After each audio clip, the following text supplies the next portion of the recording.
Effective this school year, 2012-2013, we begin with the implementation of grades 1 and 7 under the K-12.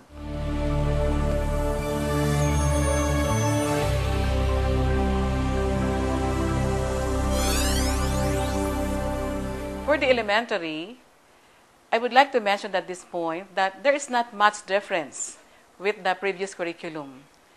The things that are new are the following.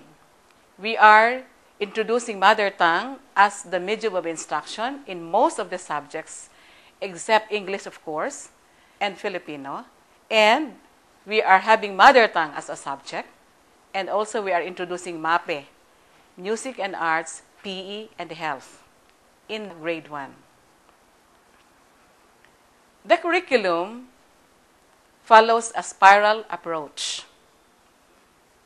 The content builds on the different subjects and increases in complexity. And speaking of the subjects, we have the following learning areas. Integrated language arts consist of mother tongue, English, and Filipino. These focus on the development of literacy and numeracy skills and learning of concepts in the mother tongue from grades 1 to 3, and later will transfer to the second language, namely Filipino and then English. The macro skills like listening, speaking, reading, writing, and viewing will be spirally done across the grade levels and across the languages. The ultimate goal is communicative competence, both oral and written, in 3 languages. For science, the overarching goal is to develop scientific literacy among the students so that they will become informed and participative citizens of the country. In a way, they can make judgment and decisions regarding applications of the scientific knowledges that they have learned from the school across the social, the health, and environment. The science curriculum promotes a strong link between science and technology, including indigenous technology, keeping our country's cultural uniqueness and peculiarities intact.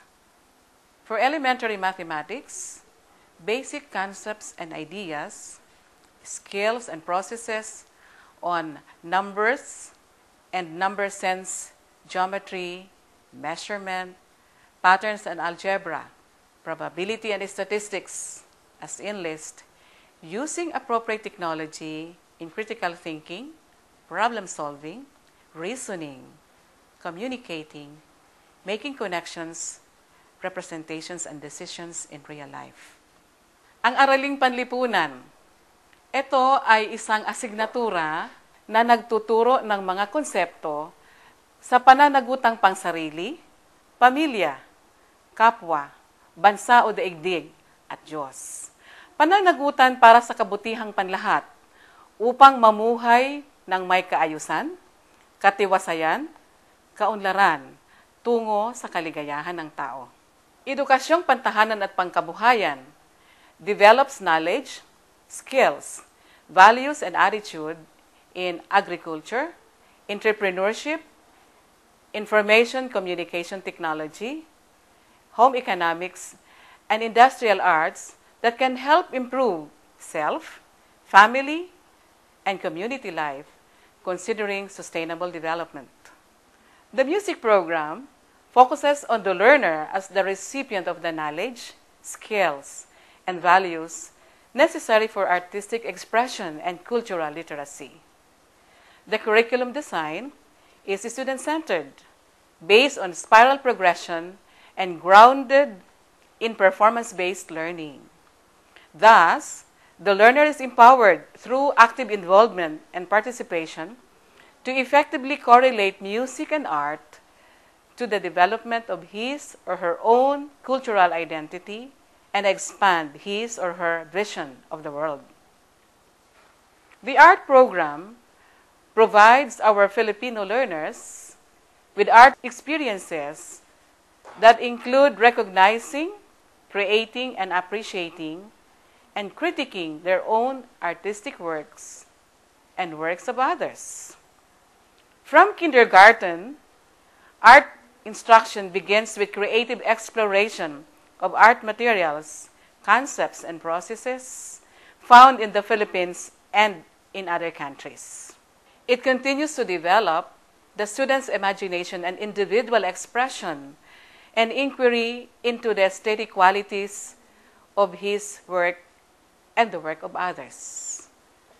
Physical education program is anchored on the tenet, move to learn, learn to move, with ultimate goal of achieving lifelong fitness. It shall contribute to the development of fitness, health, and wellness among the school-age students as provided in the program's rich and challenging physical activity experiences. The health program, or the health component of MAPE, from kindergarten to grade 6, focuses on the physical, mental, emotional, social, moral, and spiritual dimensions of health and enables the learners to acquire essential knowledge, attitudes, and skills necessary to promote good nutrition, prevent and control diseases and substance use and abuse, and reduce health-related risk behaviors to prevent and control injuries, with the end in view of maintaining and improving personal, family, community, national, and global health. Ang edukasyon sa pagpapakatao or ESP ay asignaturang bahagi ng K-12 na gagabay at huhubog sa mga kabataan. Ang tunguhin o outcome ng ESP ay kabataang nagpapasya at kumikilos ng mapanagutan tungo sa kabutihang panlahat. Nangangahulugan ito na lilinangin at pauunlarin ang pagkataong etikal ng bawat mag-aaral. Upang maipamalas ito, kailangang magtaglay siya ng 5 pangunahing kakayahan o macro skills gaya ng pag-unawa, pagninilay, pagsangguni, pagpapasya, at pagkilos.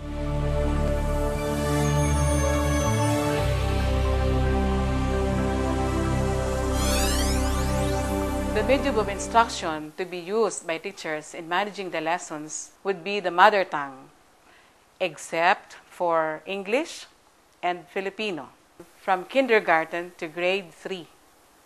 From grades 4 to 6, the medium of instruction would be English or Filipino.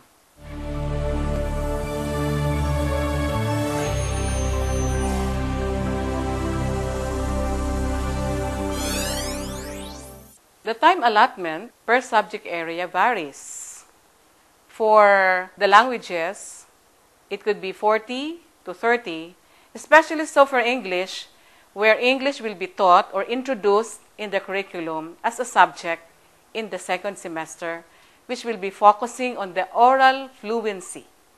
But for mathematics and Araling Panlipunan, it might be for 40 and 50 minutes per session. The schools are encouraged to enrich their curriculum. They may provide additional time for remediation or enrichment activities for the subjects.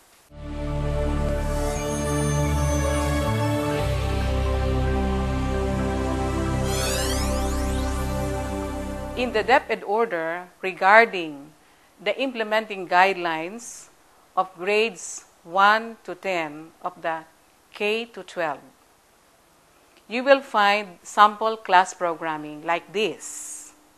The school, however, is encouraged to enrich or tinker with the sample class programming provided in the DepEd order. They may enrich by way of increasing the time allotment or enriching the content of the lesson.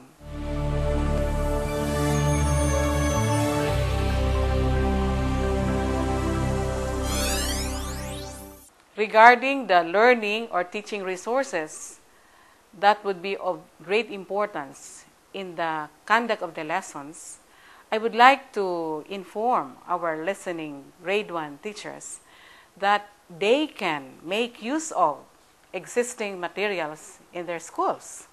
There is a DepEd issuance that primarily informs the field about the use of the existing textbooks and other materials that they have in their own schools, including the pages as to where they will be getting them as they make plans with their lessons. I would like to invite the teachers to utilize these materials in the planning of their lessons.